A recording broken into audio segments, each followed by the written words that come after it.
Certainly.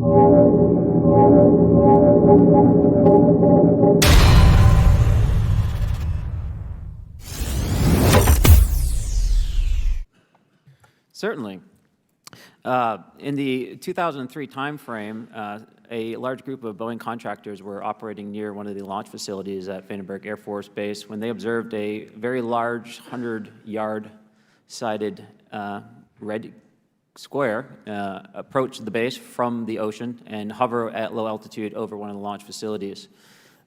This object remained for about 45 seconds or so before darting off over the mountains. There was a similar event within 24 hours later in the evening. This was a morning event, I believe 8:45 in the morning. Later in the evening, post-sunset, there were reports of other sightings on base, including some aggressive behaviors. These objects were approaching some of the security guards at rapid speeds before darting off.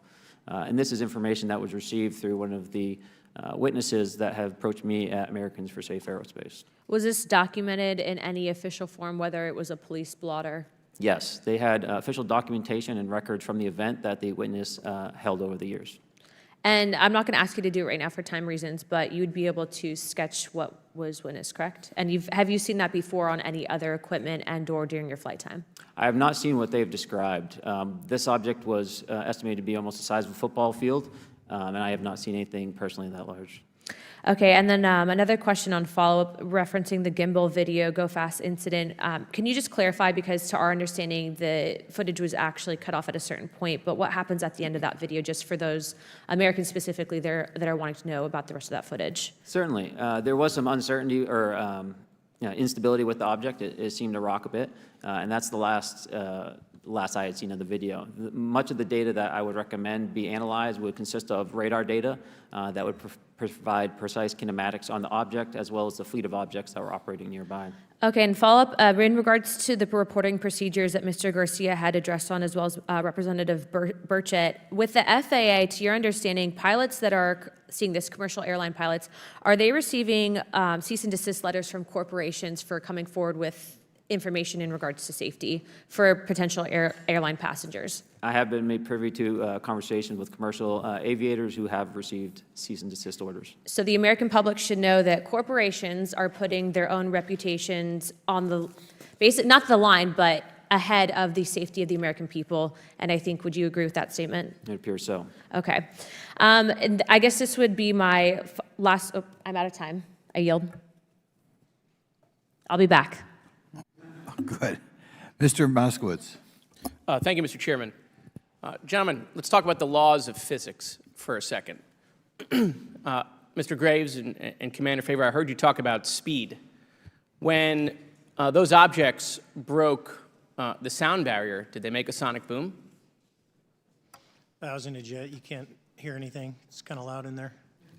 Yeah, you're not able to actually personally tell within the vehicle. I will say the objects that we were seeing, they were spherical, and they were observed up to Mach 2, which is a very non-aerodynamic shape. What about G-forces? Let's talk about G-forces of those vehicles. Could a human survive those G-forces with known technology today? No. No, not for the acceleration rates that we observed. Okay. What about what they look like? How close did you get? Did you see a seam or a rivet or a section? And what I mean is, obviously, the jets you're flying have all those things. Did these objects have those? Do you want to go, Ryan? I didn't have the detail to be able to tell that. So we got within a half mile at Tic Tac, which people say that's pretty far, but in airplanes, that's actually relatively close. No, it was perfectly white, smooth, no windows, although when we did take the original FLIR video that is out there, when you put it on a big screen, it actually had two little objects that came out of the bottom of it. But other than that, no windows, no seams, no nothing.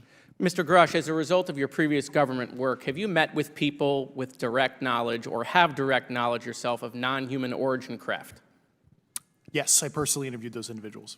Mr. Grush, as a result of your previous government work, have you met with people with direct knowledge or have direct knowledge yourself about ATs, advanced technologies that the U.S. government has?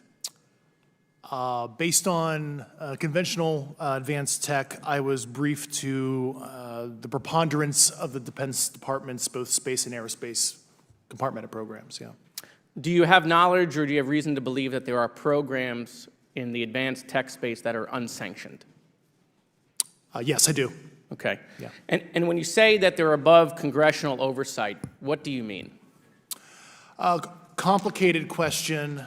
So there's, some, I would call it abuse here. So congressional oversight of conventional special access programs, so I'll use Title 10, so DOD as an example, right? So 10 U.S. Code Section 119 discusses congressional oversight of SAPs, discusses the DepSecDef's ability to waive congressional reporting. However, the Gang of Eight is at least supposed to be notified if a waived or waive bigoted unacknowledged SAP is created, and that's public law. Well, so that how does, I don't want to cut you off, but Yeah. how does a program like that get funded? I will give you generalities. I can get very specific in a closed session, but misappropriation of funds and Does that mean self-fund. that there is money in the budget that is said to go to a program, but it doesn't, and it goes to something else? Yes, I have specific knowledge of that. Yep. Do you think U.S. corporations are overcharging for certain tech they're selling to the U.S. government, and that additional money is going to programs? Correct, through something called IRAD. Okay. Satellite imagery. Let's talk about satellite imagery. We have satellites all over the place, some that we're aware of and many that we're not aware of, right? We're taking pictures of everything at every point and second. Mr. Grush, are you aware, do you have direct knowledge, or have you talked to people with direct knowledge that there are satellite imagery of these events? That was one of my primary tasks at NGA, since we process, exploit, and disseminate that kind of information. I've seen multiple cases, some of which, to my understanding, and of course, I left NGA in April, so that's my information cutoff date.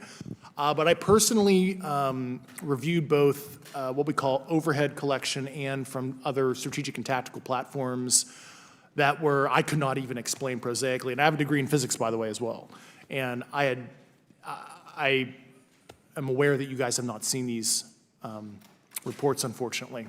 And I don't know why. Do you have direct knowledge, or you have spoken to people with direct knowledge that this imagery applies to crash sites, crash imagery?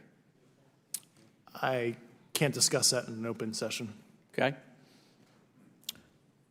Do you have any information that the U.S. government is involved in a disinformation campaign to deny the existence of certain UAPs? I can't go beyond what I've already stated publicly in my News Nation interview because it touches other sensitivities. Okay. I'll yield the balance of my time back. Thank you, Mr. Chairman.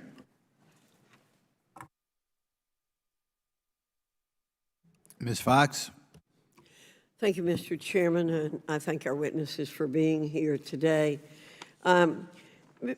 Garouche, in your sworn testimony, you state that the United States government has retrieved supposedly extraterrestrial spacecraft and other UAP-related artifacts. You go so far as to state that the U.S. is in possession of, quote, non-human spacecraft, end quote, and that some of these artifacts have circulated with defense contractors. Several other former military and intelligence officials have come forward with similar allegations, albeit in non-public settings. However, Dr. Sean Kirkpatrick, the director of AARO, previously testified before Congress that there has been, and I quote, no credible evidence thus far of extraterrestrial activity or of, quote, off-world technology brought to the attention of the office. To your knowledge, is that statement correct? It's not accurate. I believe Dr. Kirkpatrick mentioned he had about 30 individuals that have come to AARO thus far. A few of those individuals have also come to AARO that I also interviewed, Okay. and I know what they provided Dr. Kirkpatrick and their team. Okay, I was able to evaluate okay, that information. I need to go on. Sure. But my understanding that his statement is accurate, came from a direct quote.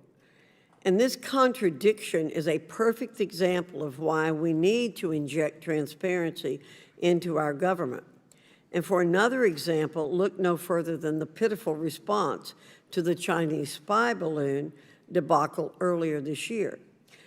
You may remember the mass confusion that ensued when the balloon was first spotted over Montana. 4 days after it first entered U.S. airspace over Alaska.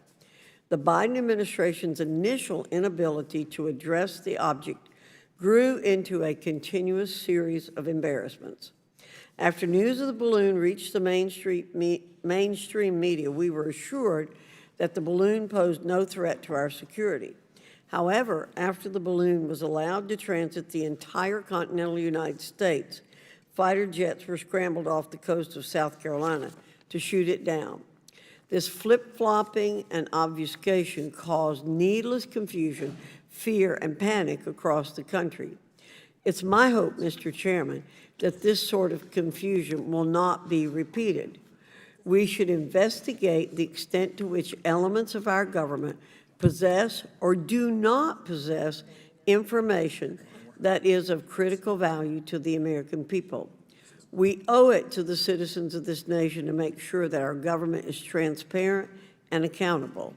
We must make sure that our government provides answers, and Congress must do its duty to solicit those answers. With that, Mr. Chairman, I yield back. Yeah, Mr. Frost. Thank you, Mr. Chairman. In 2022, NASA announced that it was commissioning an independent study team to examine UAPs. The NASA team is comprised of scientists across different fields, as well as former astronauts and pilots. In May, the independent study team held its first public meeting, which included the perspectives from NASA senior leaders, as well as perspectives from the Department of Defense and intelligence agencies. The NASA study team is also expected to release its first report pretty soon, and I think it's safe to say that we all eagerly await its results. Mr. Graves, how might NASA's research influence the commercial industry regarding safety in UAP? I think NASA has a big role to play as far as commercial aviation safety, and it's one of their original charges as an organization. One of the recommendations that have been put forward is to utilize their existing aviation safety reporting system to serve as a short-term fill and trusted platform for pilots that want to report on UAP. It also has built-in analytics capability and is funded by Congress. Gotcha. And also, Mr. Graves, are there any other industries that may be influenced by the NASA research on UAPs? And if so, how so? Well, I think there is a large swath of commercial capabilities that could be brought to bear on this topic, from space-based or ground-based sensor systems that are available open source or through commercial marketplaces. And I think NASA's work, as they work to identify and highlight specific parameters that can be found, we can take that information and promulgate this through the public sector so that we can have a more open conversation about what we're seeing.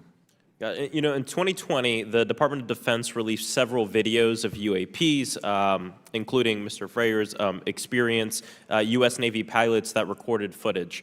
In 2021, the Office of the Director of National Intelligence released a preliminary report on UAP events. NASA Administrator Bill Nelson stated that NASA would begin to investigate these events. In fact, I sit on Science, Space, and Technology Committee, and when we were doing a hearing with the NASA Administrator Bill Nelson, I asked, you know, why NASA needed to be fully funded, and there were many great reasons, but one of them was actually had to do with UAPs. He actually mentioned, you know, is there life out there? I don't know. And so either way, these actions ultimately led NASA to assemble the independent study team that I mentioned earlier. Also in 2021, Harvard University stood up the Galileo project to research and examine the origins of UAP. So it seems like both, you know, from NASA and in the higher education community, because of the work that y'all have done and people standing up, you know, I think we're seeing some of that stigma slowly going away. Mr. Fravor, do you believe that military pilots feeling empowered to share their UAP experiences has directly impacted the scientific community's research goals on this topic? I would say yes. I would say that, you know, starting in 2017, when it actually came out, it took that stigma away. I mean, I've talked to multiple senators who said prior to that, if you'd have mentioned UAP, you'd have been laughed off the hill. And now we're sitting here today for a public testimony on what's actually going on. You know, I'm hoping that this curve will be more of an exponential and we'll get more and more transparent to the level that we can. Yeah, yeah, I mean, it's important. I couldn't imagine, you know, I'm not a pilot, but I used to fly gliders in Civil Air Patrol. Huh? Yeah, I got, yeah. Pilot? I mean, you know.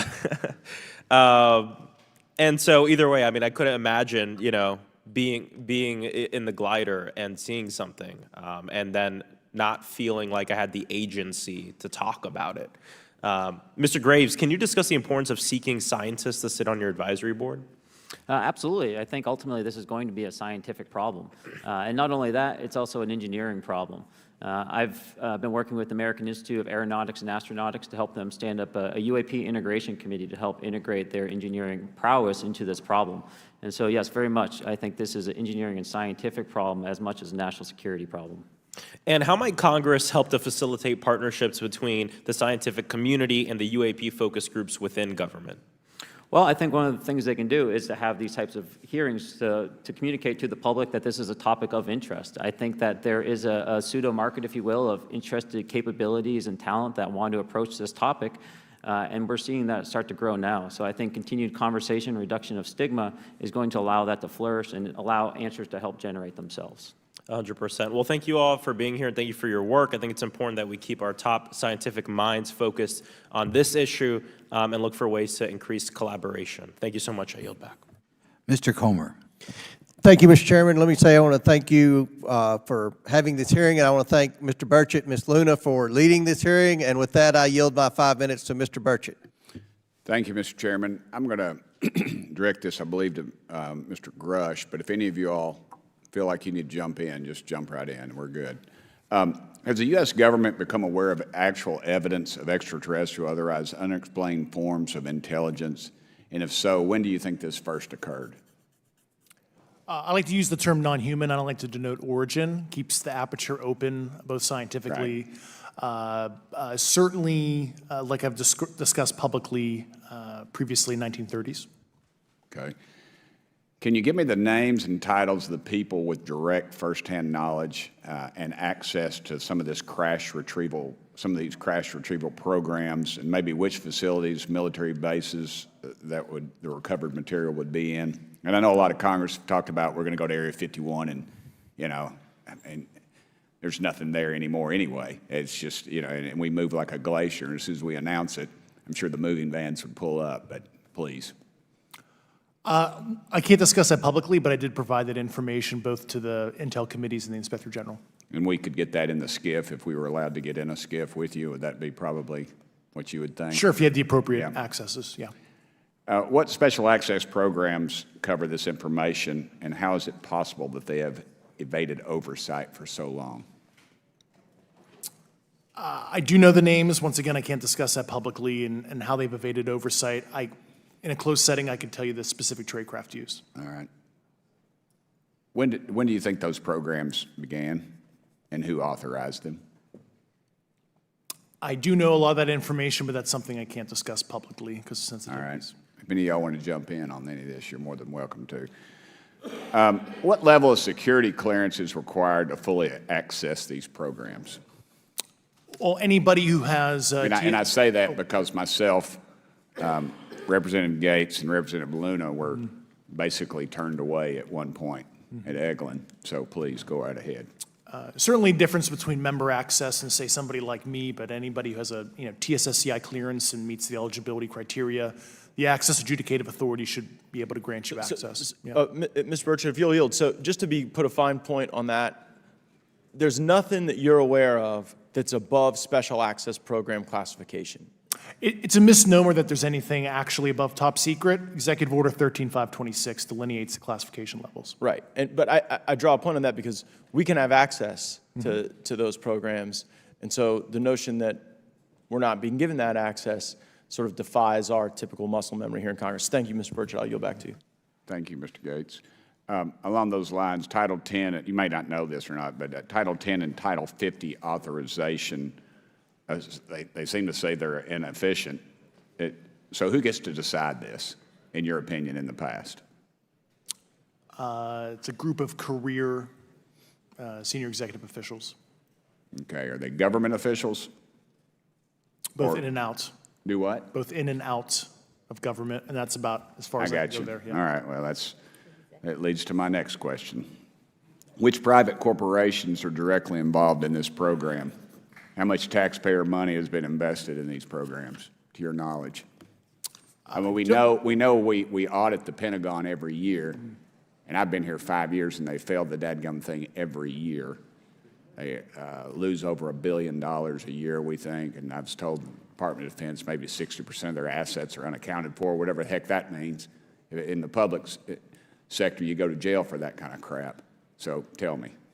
Yeah, I know when I'm $1 off of my DTS travel voucher, I get hammered, but it seems like it doesn't work the other way, If you right? sell over Yeah. if you sell over $600 worth of stuff on eBay, now you get a call from the IRS. So please, what corporations? Yeah, I don't know the specific metrics towards the end of your question. The specific corporations I did provide to the committees in specific divisions, and I spent 11 and a half hours with both Intel committees. So. Okay, has there been an active U.S. government disinformation campaign to deny the existence of unidentified aerial phenomena? And if so, why?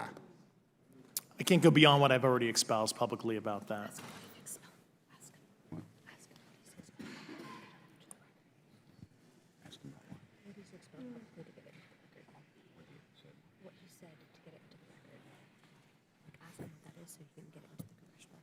Okay, I've been told to ask you what that is and how to get it in the record. Which What have you stated publicly in your interviews for the congressional record? Yeah. if you reference my News Nation interview and I talk about a multi-decade, campaign to disenfranchise public interest, Sorry, Mr. basically. Chairman, I've gone. Yeah. Thank I you. apologize, Mr. Chairman. I yield back negative 21 seconds. Thank you. Ms. Ocasio-Cortez? Thank you, Mr. Chairman, and thank you to our witnesses for coming here today. I do concur with the ranking member as well as several other members here on this committee that this is a committee for whistleblowers and for the protection of whistleblowers as well. So we understand what you're putting on the table here and what you're putting on the line here, and we thank you for that. Mr. Grush, you sat on the Unidentified Anomalous Phenomenon Task Force created in the 2020 NDAA, correct? Yes. There have been some things that have been mentioned here during this hearing that I wanted to pick up on. Mr. Graves, you mentioned specifically during the answers to one of your questions, you named Boeing contractors being engaged in an incident regarding this red cube about a football field wide. I was wondering if you could speak a little bit about the interaction, or Mr. Grush, either of you, the interactions between defense contractor companies and any UAP-related programs or activities. So I'll just say that the information about the contractor themselves were provided by a witness, and I have no particular detail in that relationship. Mr. Grush? The kind of general unclassed wave tops, certainly the contractors, are the metal benders, so to speak. They're the ones actually doing specific performance on government contracts. Are they required to issue any disclosure regarding UAP sightings, or do they engage in any reporting around this? In terms of the contractors, Yes. not that I'm aware of. They do not. Okay. Now, when it comes to notification that you had mentioned about IRAD programs, we have seen defense contractors abuse their contracts before through this committee. I have seen it personally, and I have also seen the notification requirements to Congress abused. I am wondering, one of the loopholes that we see in the law is that there is, at least from my vantage point, is that depending on what we're seeing, is that there are no actual definitions or requirements for notification. What methods of notification did you observe? Like when they say they notified Congress, how did they do that? Do you have insight into that? For certain IRAD activities, I can only think of ones conventional in nature. Sometimes they flow through certain, I'll just say, SAP programs that have cognizant authority over the Air Force or something, and those are congressionally reported compartments, but IRAD is literally internal to the contractor, so as long as it's money, either profits, private investment, et cetera, they can do whatever they want. To put a finer point on it, when there is a requirement for any agency or company to notify, or any agency to notify Congress, do they contact the chairman of a committee? Do they get them on the phone specifically? Is this through an email to hypothetically a dead email box? A lot of it comes through what they call the PPR, Periodic Program Review Process. If it's a SAP or controlled access program equity, and then those go to the specific committees, whether it be the SAS, Okay. CASC, HISI. Thank you. I apologize, I just, my time is limited. Mr. Graves, one of your main concerns is that the FAA currently does not have an official process to receive reports of UAP from pilots or others, correct? Correct. And in your experience, what data should the Aero program prioritize for potential collection? We have, location, date, time, but are there other specific characteristics that should be included in these reports? Certainly. I think that there's two categories that would be important. One would be kinematics and understanding the specifics of how the vehicle or objects are moving. And the second would be a more zoomed out approach of being able to look at origin and destination before the incident, as well as getting a better contextual understanding of how these objects are interacting with each other. Thank you. Now, because I only have a minute left, I apologize, we only have 5 minutes today, but for the record, if you were me, where would you look? Titles, programs, departments, regions, if you could just name anything. And I put that as an open question to the three of you. I'd be happy to give you that in a closed environment. I can tell you specifically. Thank you. Commander Fravor? And I would say, and I've told people that you have to know where to look. They're not going to divulge it to you because of the classification levels. But if you know where to look and who to talk to, which is exactly what Mr. Grush can point you, then you have them. Okay. Mr. Graves? I was an operator, so I was depending on folks like Mr. Grosh to do that homework. Okay. Thank you very much. I yield back to the chair. Mr. Biggs? Thanks, Mr. Chairman. I thank the witnesses for being here today. I'm over here. Thank you so much for being here. I want to get into specifics here, and the reason I'm going to go this way is because you've talked a bit about what I would call misdirection by official U.S. government with regard to UAPs, right?